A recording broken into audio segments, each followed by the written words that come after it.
Hey, everybody, welcome back to another episode of Black Tea. This is, of course, the podcast that is all about Black women in advertising. I am your host, Michelle Lawrence, and I'm here today with Saidah Belo-Osagie. Welcome, Saidah. Thank you so much. And thanks for pronouncing my name amazingly. Practice makes perfect. Please tell everybody what you do and where you're based.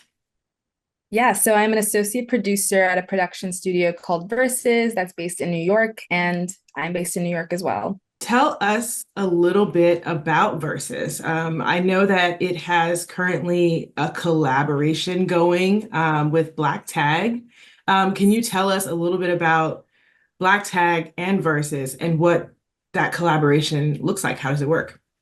Sure. So I joined Versus about a year and a half ago. It's a production studio and commercial agency that, the bread and butter is working with brands, making commercials and other branded content for them. But I'm part of the unscripted original content side. So we focus on making documentary, docu-series. We're also dabbling in reality and competition series. We also work with animation, and graphic novels as well as part of like the new IP intro. And Blacktag is an amazing community. It's the largest exclusive network for Black creators around the world. And when I say creators, it isn't just, content creators or talent. We're also dealing with editors, cinematographers, DPs, the works curators. It's an amazing, the list it goes on and on. And the way that the partnership was formed was because last year Versus had a happy hour, and I knew the folks from Blacktag because I'm Nigerian, they're Nigerian, tales all this time, we're homies. And so they came to our offices, and I honestly, selfishly thought, in these spaces, these ad spaces, production spaces that are dominated by white people, it is really amazing to create partnerships with Black communities and Black businesses that are doing the work, and making it a perfect symbiotic harmony. So I figured, in a world where people are constantly looking for the Black cinematographers, the editors, the producers, and they don't know exactly where to go, and you have now people who are, the largest network of the people that other companies are looking for, it feels like, Yeah, very easy to know where to go at that point. exactly. It's just like boom to boom. And so thus Blacktag Versus partnership was formed. And so then we kicked off the partnership by starting something called Slate. It's the inaugural roster of creators that Blacktag Versus basically goes out to brands to pitch the creators, Black creators, and we, show them their reels and all the different things that they've done, show them to the big agencies and say, hey, we have this cinematographer, we have this editor, we think that they should work for you. And yeah, we've kicked it off. We've worked with BT and Meta. We've created, experiential events as well. It is still starting as anything is for the past year, but it's been an amazing partnership thus far. That is really cool. And so Versus in and of itself is like is not minority owned. It's just kind of like, a production company and they wanted to kind of find a way to authentically tap in with this community. Yeah. Exactly. Yes. It's a female founded company, but they are always trying to elevate, the culture and bring Yeah. in all different types of people. And so, yeah. That's gorgeous. I love that idea of like, okay, let's find the people who know where Black talent is, as opposed to being like, well, we tried, we put out an application and we didn't find any, so I guess it's going to be another all-white crew. You know what I mean? So it's like, it's nice to see like someone going that extra step to actually put their money where their mouth is and say, hey, the talent is out here. We already have organizations we know of that have, kind of curated the best of the best. Why not just tap in? That makes so much sense. And now I know where to go on my next production. So That part. that part. Okay, so let's talk a little bit about your journey into advertising. I got to be honest, when I first heard or saw your application and it said associate producer at Versus, I was like, oh, the battles, duh. Like that's the first place that my head went. And it was like, you know what? That's probably not it, but let's take a step back. So it makes a lot more sense what you just said. It's a production agency. Duh. Okay, so how did you get into the world of production? What was your foray into this industry? Yeah. So Versus has been the first space that I've worked in that's been both an agency and also working in the unscripted space. My background has actually been primarily scripted work. I started off, I thought I wanted to make films, which I still do.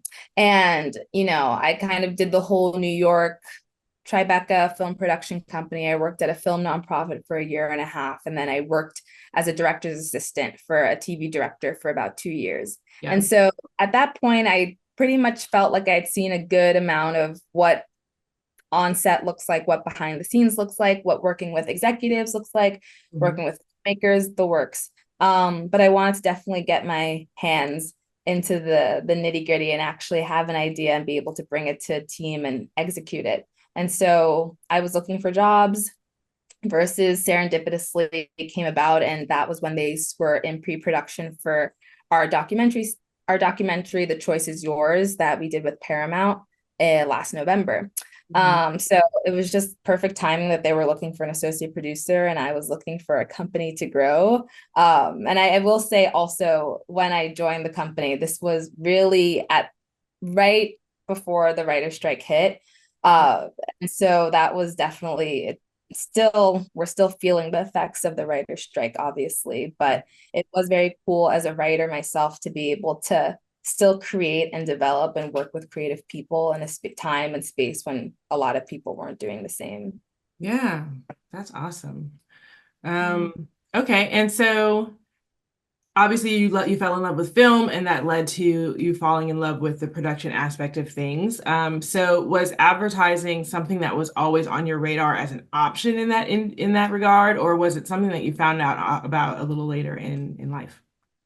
Yeah, I definitely did not know anything about advertising coming into it, or at least in terms of not knowing what it entailed or that it was even an option. I didn't realize that if I had gone into school as a film major versus going into school as an ad major, I probably would end up in the same place that I am now. And so I do wish and would hope that people are kind of speaking and spreading the gospel about what it means to be in the advertising space. It's not just about copywriting. You are making, projects, visual media that comes to life that people are able to watch and enjoy. So yeah, it was definitely also a learning process for me coming into the job.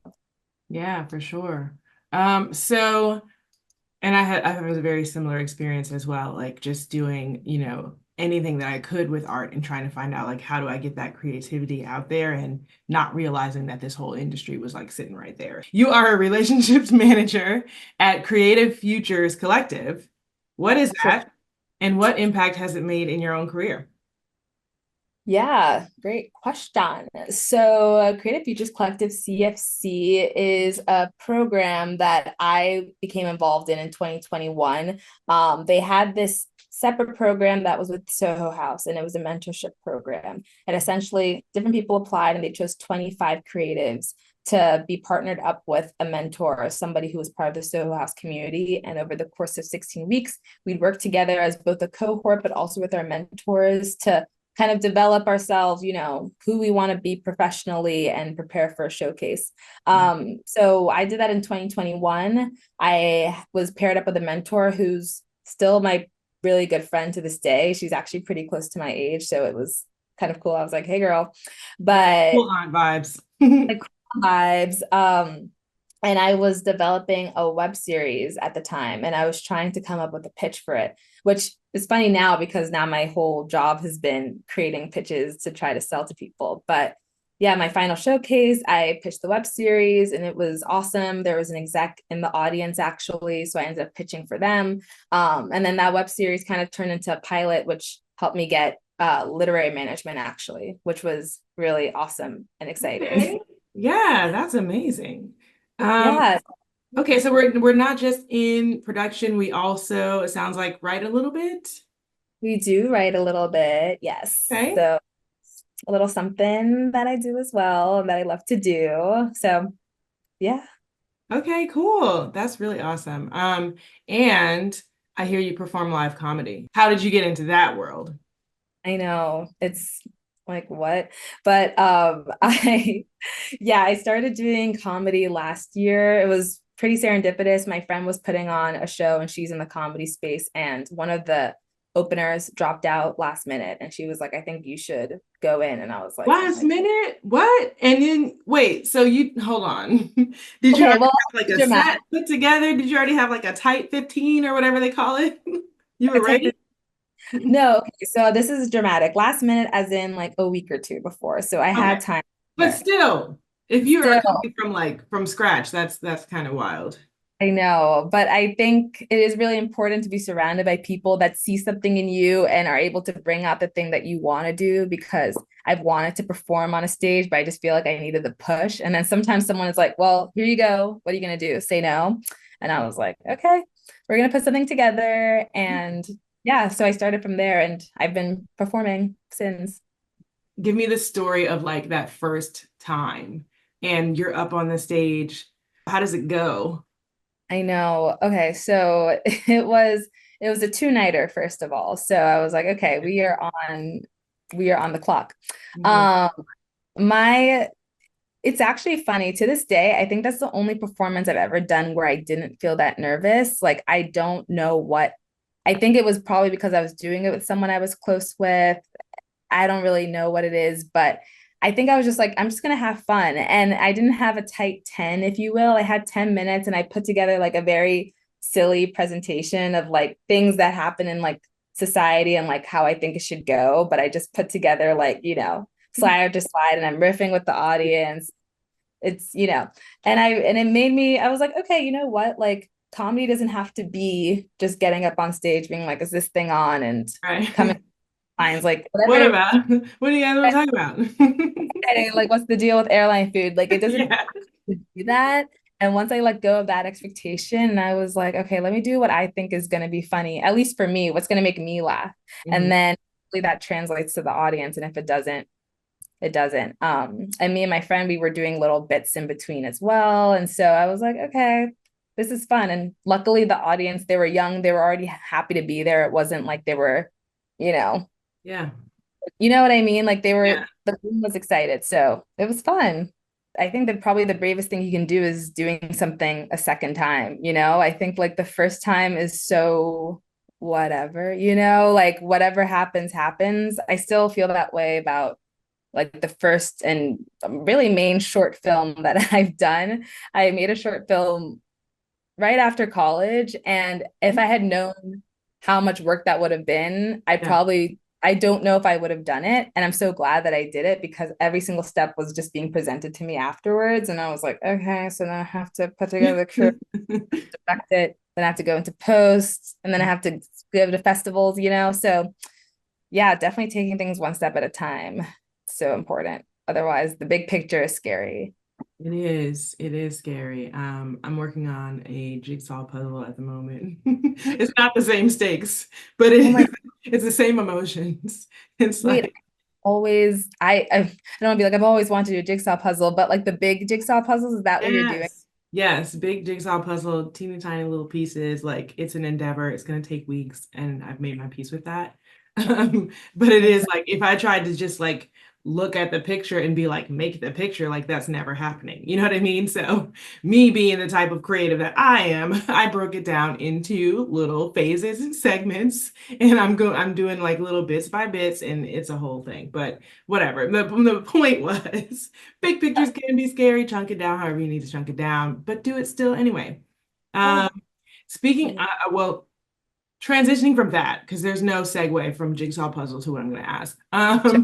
What is the proudest moment of your career so far? From my time at Versus, and being in this production space, I would say my proudest moment was not only when we had solidified the Blacktag partnership, but was a Juneteenth Tribeca. We were all in the Blacktag studios. We had catered actually from a Ghanaian vendor that I've eaten from plenty of times. And so just watching my boss and other execs eating jollof rice while like Mhm. you have Afrobeats DJs like playing, I was just like sitting You back just there. cultured all over work. That's nice. That's gotta Right. feel nice. I know. I was like, okay, so we're West Africa now. Thank you. Thank you. It was, yeah, that was really cool. Well, it has been such a delight to talk to you. I'm going to be looking out for that comedy. I'm going to be looking out for the next short film. I'm definitely going to be looking at Blacktag for my next creator of color collaboration. So great to know that that's out there. Everybody kind of hit them up, let them know, let people know that they're out there. And there are no more excuses of I couldn't find a XYZ creator of color. So Hey, they're right there. They're get everywhere. they're everywhere. And they're apparently amazing. But thank you so much for coming on Black Tea and sharing your story. We love to hear from you. And thank you everybody out there for watching this episode of Black Tea. Please make sure you go to musebycleo.com/Black Tea to check out all of our other episodes, watch them, share them, get into them. And then also follow us on Instagram. What's going on? It's at Sip Black Tea on Instagram. You'll find out about all the episodes before they drop. Bye. See you on the next one.